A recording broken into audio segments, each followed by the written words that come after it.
Shivaya. Om Namah Shivaya. Ya Devi Sarva Bhuteshu Shakti Rupena Samstita.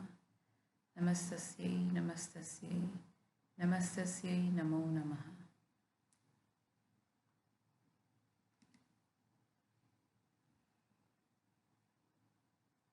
Chapter 4. My interrupted flight toward the Himalayas. Leave your classroom on some trifling pretext and engage a hackney carriage. Stop in the lane where no one in my house can see you. These were my final instructions to Amar Mittar, a high school friend who planned to accompany me to the Himalayas. We had chosen the following day for our flight. Precautions were necessary as Ananta exercised a vigilant eye. He was determined to foil the plans of escape, which he suspected were uppermost in my mind. The amulet, like a spiritual yeast, was silently at work within me. Amidst the Himalayan snows, I hoped to find the master whose face often appeared to me in visions. The family was now living in Calcutta, where father had been permanently transferred. Following the patriarchal Indian custom, Ananta had brought his bride to live in our home, now at 4 Gurpar Road. There, in a small attic room, I engaged in daily meditations and prepared my mind for the divine search. The memorable morning arrived with inauspicious rain. Hearing the wheels of Amar's carriage in the road, I hastily tied together a blanket, a pair of sandals, Lahiri Mahashay's picture, a copy of the Bhagavad Gita, a string of prayer beads, and 2 loin cloths. This bundle I threw from my 3rd-story window. I ran down the steps and passed my uncle buying fish at the door. What is the excitement? His gaze roved suspiciously over my person. I gave him a non-committal smile and walked to the lane. Retrieving my bundle, I joined Amar with conspiratorial caution. We drove to Chadri Chowk, a merchandise corner.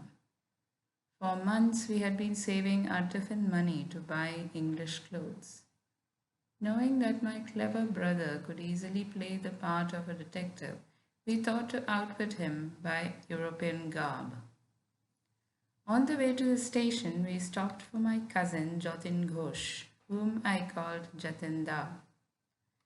He was a new convert, longing for a guru in the Himalayas. He donned the new suit we had in readiness. Well camouflaged, we hoped. A deep elation possessed our hearts. All we now need are canvas shoes.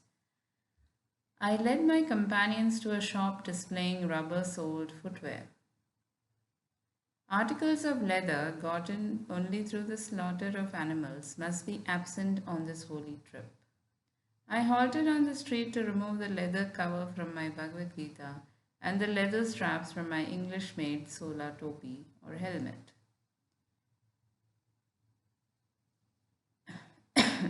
At the station, we bought tickets to Bardwan, where we planned to transfer to Haridwar in the Himalayan foothills. As soon as the train, like ourselves, was in flight, I gave utterance to a few of my glorious anticipations. Just imagine, I ejaculated, we shall be initiated by the masters and experience the trance of cosmic consciousness. Our flesh will be charged with such magnetism that wild animals of the Himalayas will come tamely near us. Tigers will be no more than meek house cats awaiting our caresses.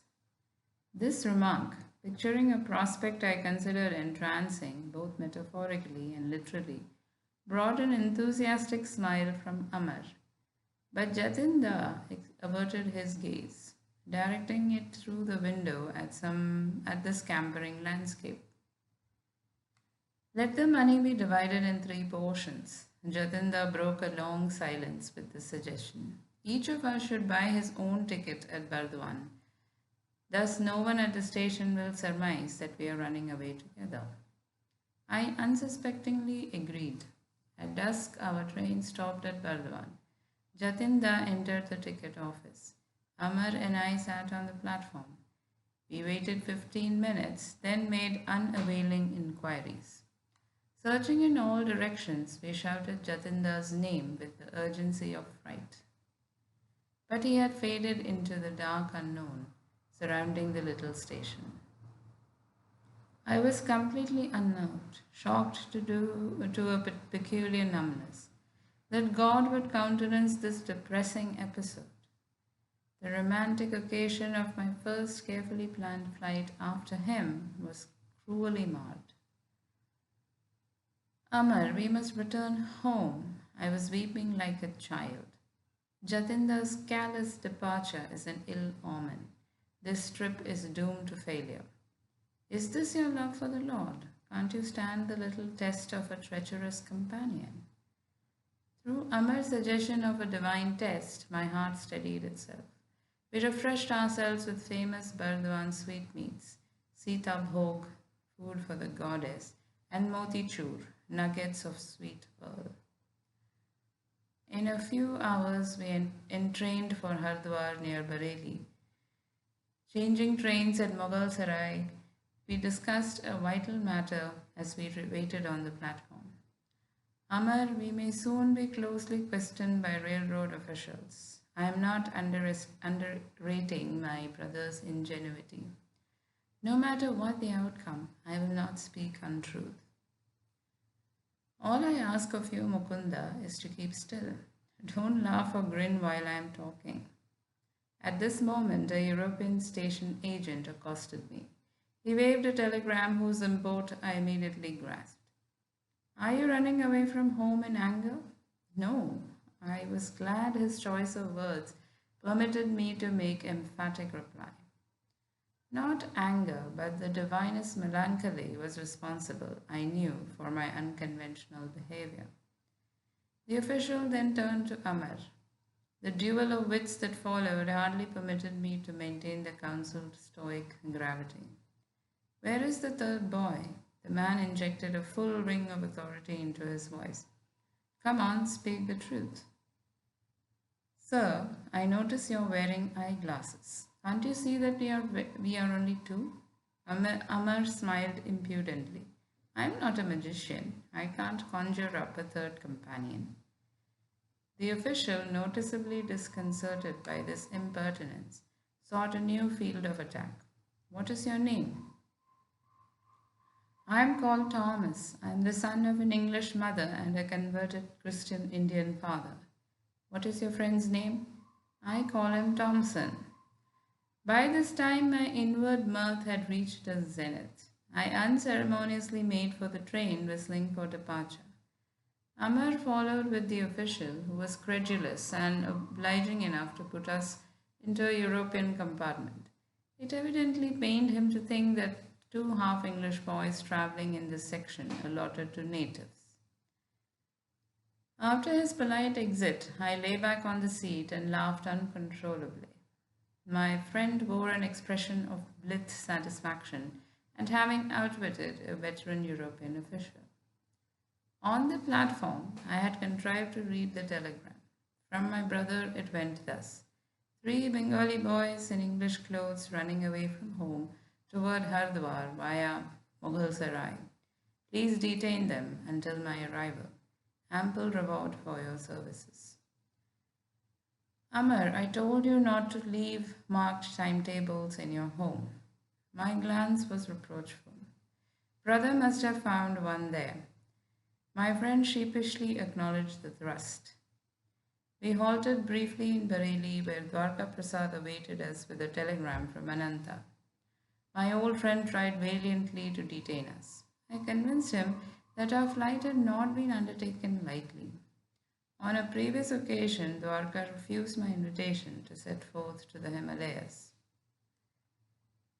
While our train stood in the station that night and I was half asleep, Amar was awakened by another questioning official. He too fell a victim to the hybrid charms of Thomas and Thompson. The train bore us triumphantly into a dawn arrival at Hardwar. The majestic mountains loomed invitingly in the distance.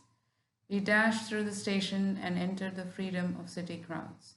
Our first act was to change into native costume, as Ananta had somehow penetrated our European disguise. A premonition of capture weighed on my mind. Deeming it advisable to leave Hardwar at once, we bought tickets to proceed north to Rishikesh, a soil long hallowed by the feet of many masters. I had already boarded the train while Amar lagged on the platform. He was brought to an abrupt halt by a shout from a policeman. Our unwelcome guardian escorted us to a station bungalow and took charge of our money. He explained courteously that it was his duty to hold us until my elder brother arrived. Learning that the truant's destination had been the Himalayas, the officer related a strange story. I see you are crazy about saints. You will never meet a saint, a greater man of God than the one I saw only yesterday. My brother officer and I first encountered him 5 days ago. We were patrolling by the Ganges on a sharp lookout for a certain murderer. Our instructions were to capture him, alive or dead. He was known to be masquerading as a sadhu in order to rob pilgrims. A short way before us, we spied a figure which resembled the description of the criminal. He ignored our command to stop. We ran to overpower him. Approaching his back, I wielded my axe with tremendous force. The man's right arm was severed almost completely from his body.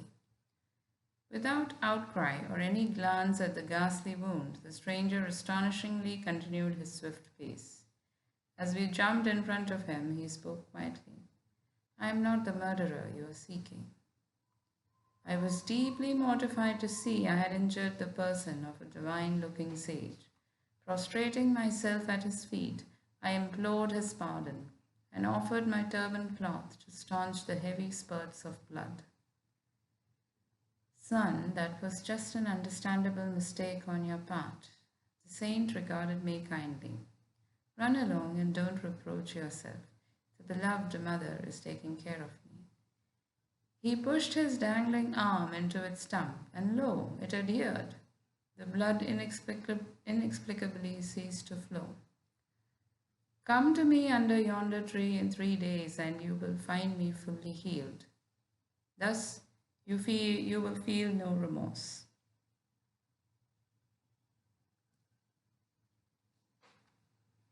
Yesterday, my brother officer and I went eagerly to the designated spot. The sadhu was there and allowed us to examine his arm. It bore no scar or trace of hurt.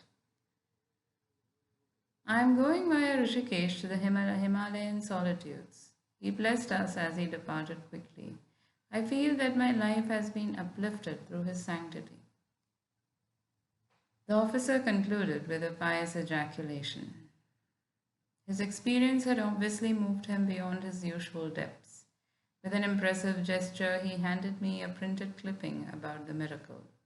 In the usual garbled manner of the sensational type of newspaper, not missing, alas, even in India, the reporter's version was slightly exaggerated. It indicated that the sadhu had almost been decapitated. Amar and I lamented that we had missed the great yogi who could forgive his persecutor in such a Christ-like way. India, materially poor for the last 2 centuries, yet has an inexhaustible fund of divine wealth. Spiritual skyscrapers may occasionally be encountered by the wayside, even by worldly men like this policeman. We thanked the officer for relieving our tedium with his marvelous story. He was probably intimating that he was more fortunate than we. He had met an illumined saint without effort. Our earnest search had ended, not at the feet of a master, but in a coarse police station. so near the Himalayas and yet in our captivity so far. I told Amar I felt doubly impelled to seek freedom. Let us slip away when the opportunity offers. We can go on foot to holy Rishikesh. I smiled encouragingly. But my companion had turned pessimist as soon as the stalwart prop of our money had been taken from us. If we started a trek over such a dangerous jungle land, we should finish not in the city of saints but in the stomachs of tigers. Ananta and Amar's brother arrived after 3 days. Amar greeted his relative with affectionate relief. I was unreconciled. Ananta got no more from me than a severe upbraiding. I understand how you feel. My brother spoke soothingly. All I ask of you is to accompany me to Benares to meet a certain saint and go on to Calcutta to visit your grieving father for a few days. Then you can resume your search here for a master. Amar entered the conversation at this point to disclaim any intention of returning to Hardwar with me. He was enjoying the familial warmth, but I knew I would never abandon the quest for my guru. Our party entrained for Benares. There I had a singular and instant response to my prayers. A clever scheme had been prearranged by Ananta. Before seeing me at Hardwar, he had stopped in Benares to ask a certain spiritual authority to interview me later. Both the Pandit and his son had promised to undertake my dissuasion from the path of a sannyasi. Ananta took me to their home. The son, a young man of ebullient manner, greeted me in the courtyard. He engaged me in a lengthy philosophic discourse. Professing to have a clairvoyant knowledge of my future, he discountenanced my idea of becoming a monk. You will meet continual misfortune and be unable to find God if you insist on deserting your ordinary responsibilities. You cannot work out your past karma without worldly experience. Krishna's immortal words rose to my lips in reply. Even he, with the worst of karma, who ceaselessly meditates on me, quickly loses the effects of his past bad actions. Becoming a high-souled being, he soon attains perennial peace. Arjuna, know this for certain. The devotee who puts his trust in me never perishes. But the forceful prognostications of the young man had slightly shaken my confidence. With all the fervor of my heart, I prayed silently to God.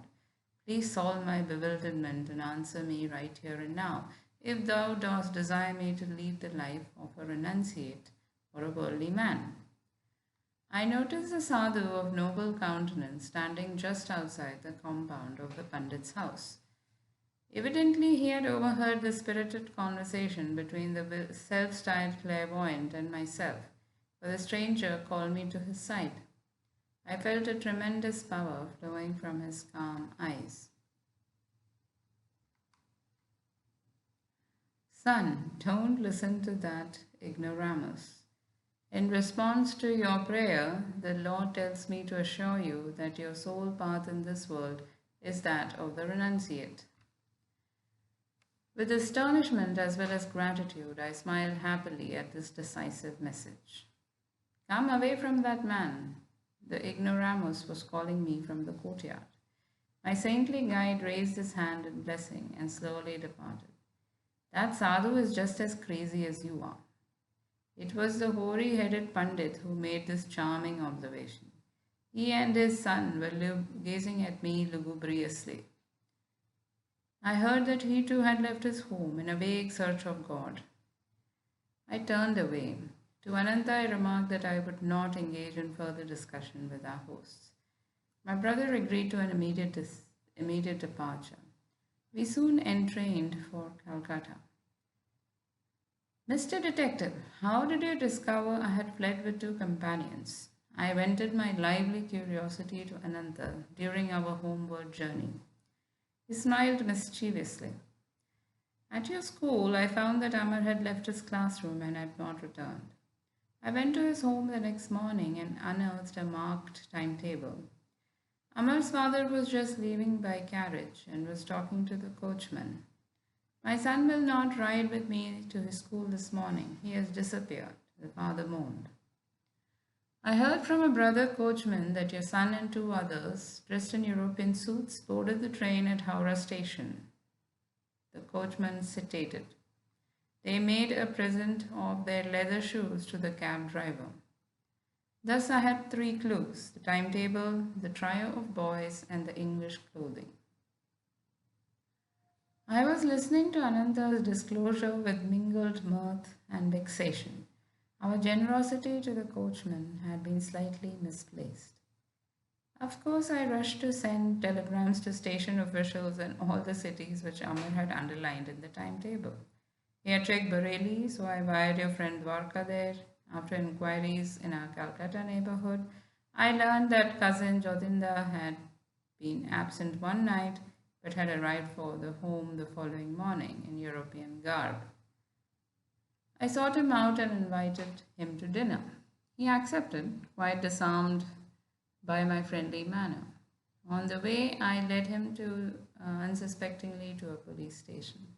He was surrounded by several officers whom I had previously selected for their ferocious appearance. Under their formidable gaze, Jatinda agreed to account for his mysterious conduct. I started for the Himalayas in a buoyant spiritual mood, he explained. Inspiration filled me at the prospect of meeting the masters.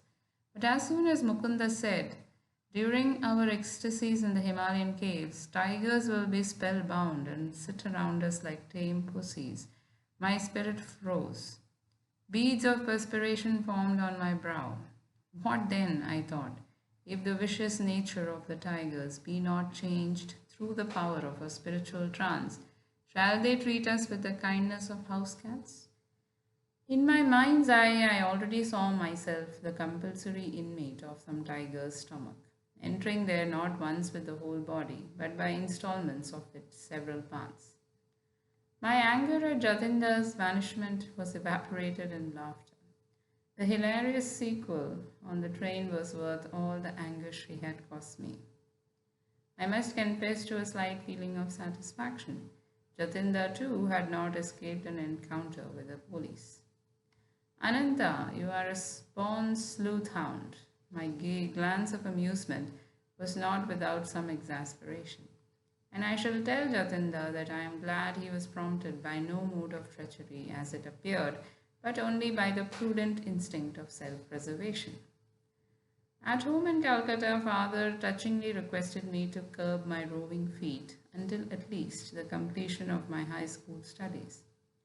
In my absence, he had lovingly hatched a plot for arranging a saintly pandit, Swami Kebalananda, to come regularly to the house. The sage will be your Sanskrit tutor, my parent announced confidently. Father hoped to satisfy my religious yearnings by instructions from a learned philosopher. But the tables were subtly turned. My new teacher, far from offering intellectual aridities, fanned the embers of my God aspiration. Unknown to father, Swami Kebalananda was an exalted disciple of Lahiri Mahasaya. The peerless Guru had possessed thousands of disciples, silently drawn to him by the irresistibility of his divine magnetism. I learned later that Lahiri Mahasaya had often characterized Kebalananda as a rishi or illumined sage. Luxuriant curls framed my tutor's handsome face. His dark eyes were guileless with the transparency of a child's. All the movements of his slight body marked by restful deliberation. Ever gentle and loving, he was firmly established in the infinite consciousness. Many of our happy hours together were spent in deep Kriya meditation. Kebalananda was a noted authority on the ancient Shastra or sacred books. His erudition had earned him the title of Shastri Mahasaya, by which he was usually addressed. But my progress in Sanskrit scholarship was unnoteworthy. I sought every opportunity to forsake prosaic grammar and to talk of yoga and Lahiri Mahashaya. My tutor obliged me one day by telling me something of his own life with the master. Rarely fortunate, I was able to remain near Lahiri Mahashaya for 10 years. His Banaras home was my nightly goal of pilgrimage. The Guru was always present in a small front parlor on the first floor. As he sat in lotus posture on a backless wooden seat, his disciples garlanded him in a semicircle.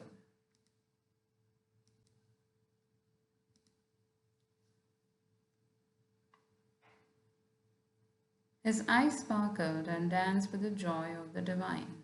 They were ever half closed, peering through the inner telescopic orb into a sphere of eternal bliss. He seldom spoke at length. Occasionally, his gaze would focus on a student in need of help. Healing words poured then like an avalanche of light. An indescribable peace blossomed within me at the Master's glance. I was permeated with his fragrance, as though from a lotus of infinity. To be with him, even without exchanging a word for days, was experience which changed my entire being. If any invisible barrier rose in the path of my concentration, I would meditate at the Guru's feet. There, there the most tenuous states came easily within my grasp. Such perceptions eluded me in the presence of lesser teachers. The Master was a living temple of God whose secret doors were open to all disciples through devotion. Lahiri Mahashaya was no bookish interpreter of the scriptures. Effortlessly he dipped into the divine library. Foam of words and spray of thoughts gushed from the fountain of his omniscience. He had the wondrous clavis which unlocked the profound philosophical science embedded ages ago in the Vedas. If asked to explain the different planes of consciousness mentioned in the ancient texts, he would smilingly assent. I will undergo those states and presently tell you what I perceive. He was thus diametrically unlike the teachers who commit scripture to memory and then give forth unrealized abstractions. Please expound the holy stanzas as the meaning occurs to you. The taciturn Guru often gave this instruction to a nearby disciple.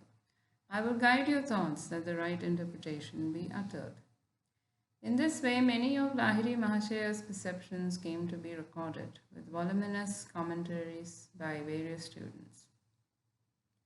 The Master never counseled slavish belief. Words are only shells, he said. Win conviction of God's presence through your own joyous contact and meditation. No matter what the disciple's problem, the Guru advised Kriya Yoga for its solution. The yogic key will not lose its efficiency when I am no longer present in the body to guide you. This technique cannot be bound, filed, and forgotten in the manner of the theoretical inspirations. Continue ceaselessly on your path to liberation through Kriya, whose power lies in practice. I myself consider Kriya the most effective device of salvation through self-effort, ever to be evolved in man's search for the infinite. Kevalananda concluded with this earnest testimony. Through its use, the omnipotent God hidden in all men became visibly incarnated in the flesh of Lahiri Mahashaya and a number of his disciples. A Christ-like miracle by Lahiri Mahashaya took place in Kevalananda's presence. My saintly tutor encountered the story one day, his eyes remote from the Sanskrit text before us. A blind disciple, Ramu, aroused my active pity. Should he have no light in his eyes when he faithfully served our Master, in whom the divine was fully blazing? One morning I sought to speak to Ramu, but he sat for patient hours fanning the Guru with a handmade palm leaf pankha. When the devotee finally left the room, I followed him. Ramu, how long have you been blind? From my birth, sir, never have my eyes been blessed with a glimpse of the sun. Our omnipotent Guru can help you. Please make a supplication. The following day, Ramu diffidently approached Lahiri Mahashaya. The disciple felt almost ashamed to ask that physical wealth be added to his spiritual superabundance. Master, the illuminator of the cosmos is in you. I pray to you to bring his light into my eyes, that I perceive the sun's lesser glow. Ramu, someone has connived to put me in a difficult position. I have no healing power. So the infinite one within you can certainly heal. That is indeed different, Ramu. God's limit is nowhere. He who ignites the stars and the cells of flesh with mysterious life effulgence can surely bring luster of vision into your eyes. The master touched Ramu's forehead at that point between the eyebrows. Keep your mind concentrated there and frequently chant the name of the Prophet Rama for 7 days. The splendor of the sun shall have a special dawn for you. Lo, in 1 week it was so. For the first time, Ramu beheld the fair face of nature. The omniscient one had unerringly directed his disciple to repeat the name of Rama, adored by him above all other saints. Ramu's faith was the devotionally ploughed soil in which Guru's powerful seed of permanent healing sprouted. Kevalananda was silent for a moment, then paid a further tribute to his Guru. It was evident in all miracles performed by Lahiri Mahasaya that he never allowed the ego principle to consider itself a causative force. By perfection of resistless surrender, the Master enabled the prime healing power to flow freely through him.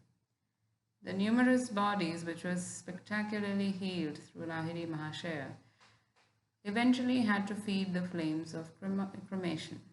But the silent spiritual awakenings he effected, the Christ-like disciples he fashioned, are his imperishable miracles.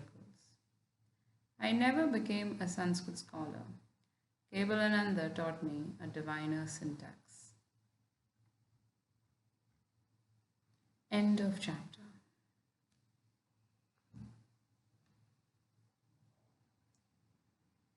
Ah.